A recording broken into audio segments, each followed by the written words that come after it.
In the beginning, there was only the sky, alone, silent. There was no one to make noise, to give praise. The heart of the sky ordered the earth to rise from the sea, and trees to grow tall to hold up the sky, and house the animals that came, howling, shrieking, gibbering. But still the sky heard no praise, no discernible conversation. Heart of Sky made figures from mud, but the mud people washed away. It breathed life into pieces of wood, but the stick people stumbled and made a mess of things. Their crushed wooden faces resembled monkeys, another failed attempt to create man.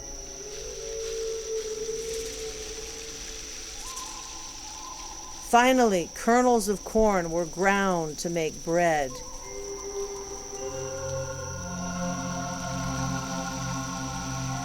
And Heart of Sky breathed life into it. And from the dough came men and women.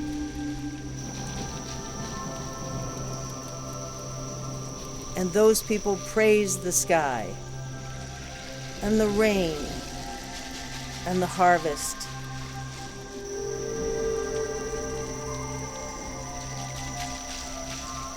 They gave blood sacrifice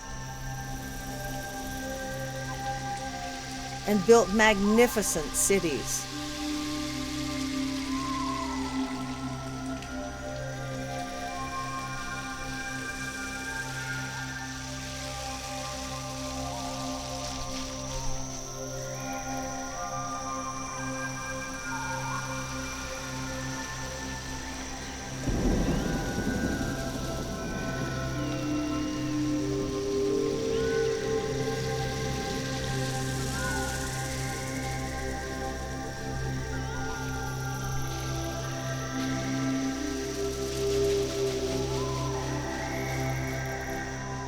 And somewhere in history, they faded away.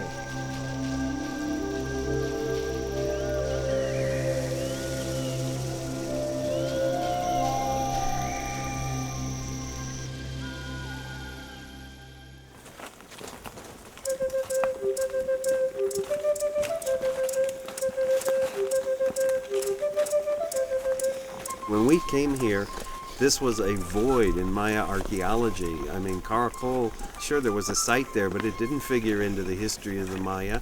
Nobody knew what the ceramics looked like. Nobody knew that there were tombs all over the place. And then all of a sudden in 1986, we found a monument that claimed victory over Tikal. And all of a sudden, Caracol started to make sense, at least to us, because by that time we were also getting a sense as to how big this site was. And it's huge. It's the biggest site in the southern Maya lowlands. One of the things about archaeology, though, is that you don't just walk on the site and say, oh, I'd like to dig here, I'd like to dig there, this looks like a nice mound, why don't we dig over in that one? Each field season, or each set of field seasons, you've got a research design that guides you. This season, we're focusing particularly on the classic Maya collapse. So we're looking at the time period when Caracol ceased to be occupied, the latest occupation here. Basically, by 900 AD to 950 AD, most of the population disappeared out of Caracol. So the question is, Why? what happened to them? Initially, we didn't have a very good idea of how good this site would be for us in terms of answering questions we wanted to know the answer to. There are several different things that are happening at the time period of the quote-unquote collapse in the Terminal Classic period. It's probably a combination of things that's leading people to leave the city. If you look around this place here, there were over 100,000 people that lived in this place in the jungle. They built these amazing buildings, causeways, agricultural systems. And so the question is, why did they leave Caracol? Why did they leave Tikal? Why did they leave these large architectural centers? And when you look at the large architectural centers, the one thing they have in common is most of them are not located near water, which is one of the reasons why a lot of people argue that drought is the cause of the Maya collapse. You also see evidence of warfare in late sites like Chichen Itza, which is full of different warrior cults. And so another popular explanation for the Maya collapse is that it's due to warfare. We basically believe that Caracol the downtown was probably burnt by somebody else. I don't think it's a ritual burning, which is argued for Teotihuacan, but I think that what you have here is Caracol was very successful in war, and come 890 to 895, somewhere in there, they lost a war, and they were themselves burned out, and their downtown was sacked. And one of the reasons we believe that is that we actually have the body of a 6-year-old child on the floor of one of the palaces on the summit of Kana. Not a ritual location, it's a living area, and it's an unburied child, and most people would agree that you want to bury a kid rather than leave him on the floor of a residence. The Maya collapse doesn't take place overnight.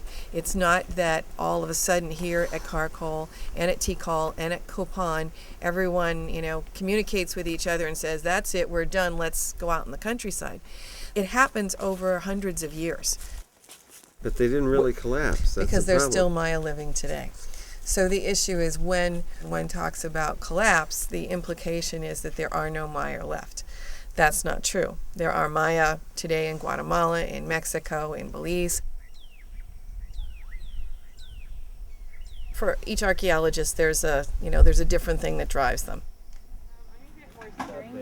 For some, they want to find the earliest. If you want to find the earliest Maya, then you're looking for the pre-classic material.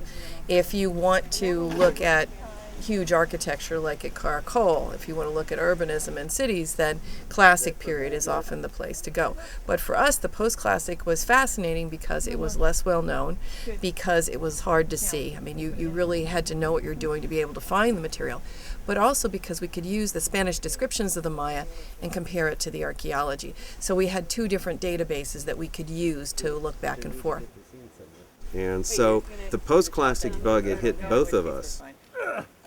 We would start with the post-classic, look at the very late Maya, compare them with the historic documents that the Spanish left, and then move back in time. So that's what Caracol is. We started with post-classic, and Caracol is classic period. The classic period Maya had their own writing system, which we can more or less decipher, and so we can use that writing system to try to test it against the archaeology. The things that the Maya wrote on the monuments, however, are not always the kind of thing that you'd like to know as an archaeologist. They are not every person's history. On the monuments, it relates to rulers, their birth, their death, their successes in war. So it doesn't tell you about the economic system. It doesn't tell you about public works. It doesn't tell you how a city operated in the classic period. All it tells you about is a very small segment of classic Maya society.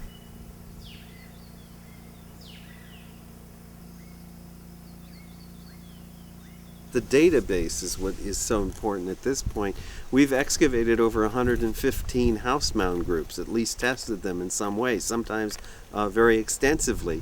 And we have dug in almost all of the downtown architecture. So we have a pretty good idea as to when these buildings date to. And what we're now doing is we're trying to zero in on Terminal Classic remains to get an understanding as to what kind of ceramics are here, exactly what happened at the Terminal Classic. Does it help us understand why Caracol, or the downtown part of Caracol, was abandoned? We need to go into the lab. Archaeology is destructive.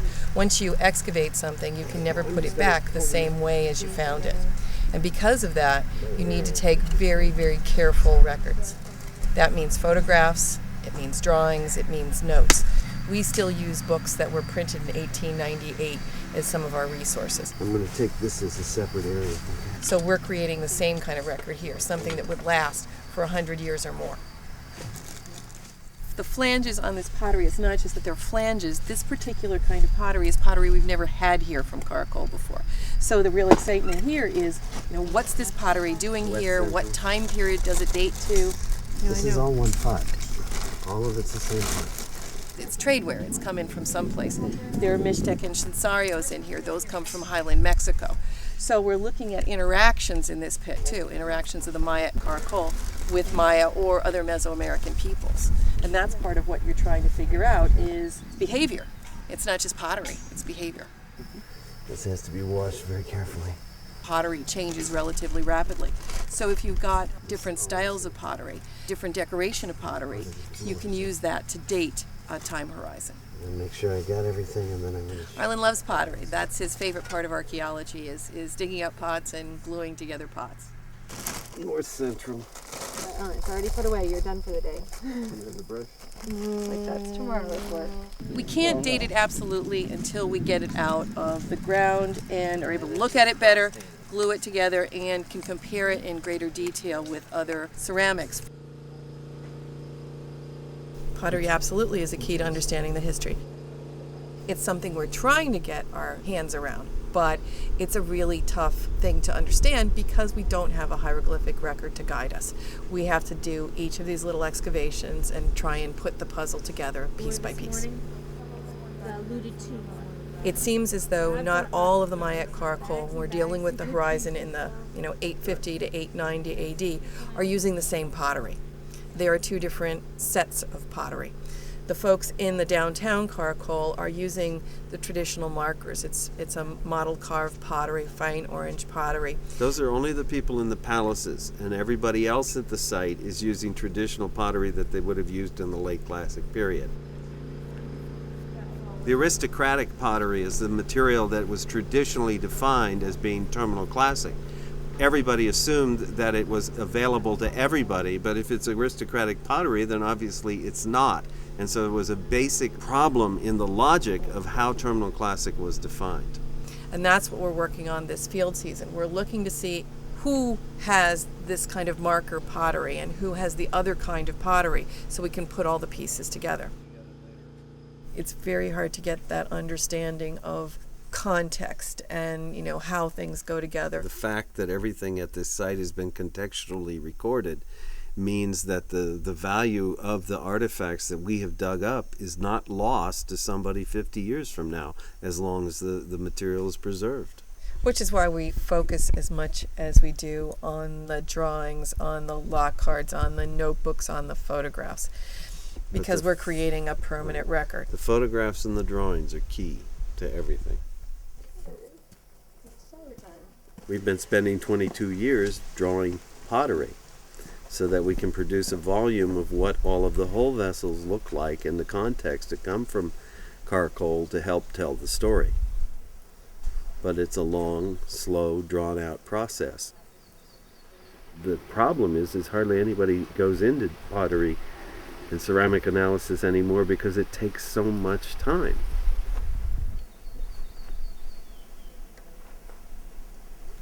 One thing that happens in the Maya field is a lot of material gets labeled as trash. And one of the key things you need to do to know whether it's trash is to try to reassemble the pottery. But this is exactly what trash should do, is it should fit together if it's real trash.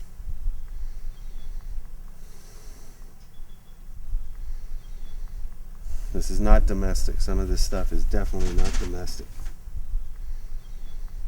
This is a Mixtec incensario. It's fine orange. It's a tradeware, and it had all kind of open work design, and then it ended in a little lip. It had 2 feet that came out the front and would have a big handle coming out the back. And we'll go and look and see if we can find that handle. That trade piece is highly unusual. It only occurs at Chichen Itza and at Tayasal in the southern lowlands. It's common to the valley of Oaxaca, as compared to this material here, which is an incised piece, probably from northern Belize. So this is also a tradeware, and we have quite a bit of it that just came out of this 1.5 by 1.5 test pit. So when we're done with this, we'll have maybe a dozen ceramic vessels that are all found together, and we know they date to the same time period, and somehow they were used together as well. And so what you can hope is that you can use that as a building block, and that someday in the future somebody else will dig another assemblage somewhere else that looks like this one, and then they'll be able to help make interpretations as to the meaning. The longer you've been here, the reality sits in as to how little you actually know. And how much more you want to know and how much more you want to do. There's a real difference between reading about the Maya and reading about Maya archaeology and then coming down and doing Maya archaeology. Because when you're in the field, you are not, as one of our students once said, finding treasure. He just came down and he thought he was going to find treasure. The treasure is not in the objects themselves, but it's in what the objects can tell you about the past.